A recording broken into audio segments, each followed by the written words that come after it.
The new house was perfect, almost too perfect. My wife, Sarah, fell in love with its old-world charm. The sprawling garden, the way the sunlight streamed through the tall windows. But from the moment I stepped inside, something felt off.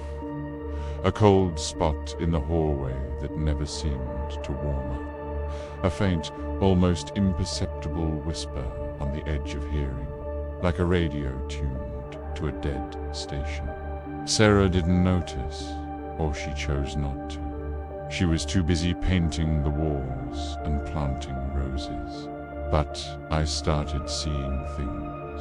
A fleeting shadow in the corner of my eye. A door creaking open when I knew I had shut it. One night, I woke up to find every single drawer and cabinet in the kitchen wide open, their contents neatly stacked on the floor.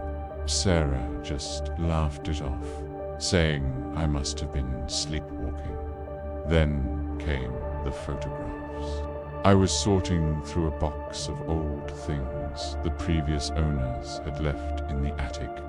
Tucked at the very bottom was a dusty photo album.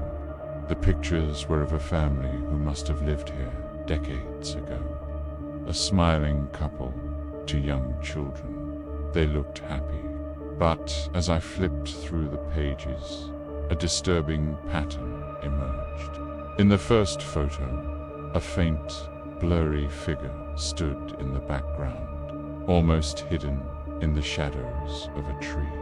In the next, taken a year later, the figure was closer, clearer. It was tall and unnaturally thin, with features that were just wrong.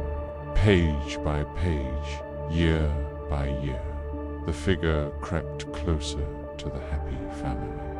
Its form became more defined, its presence more menacing. The smiles on the family's faces began to fade, replaced by expressions of anxiety, then outright fear.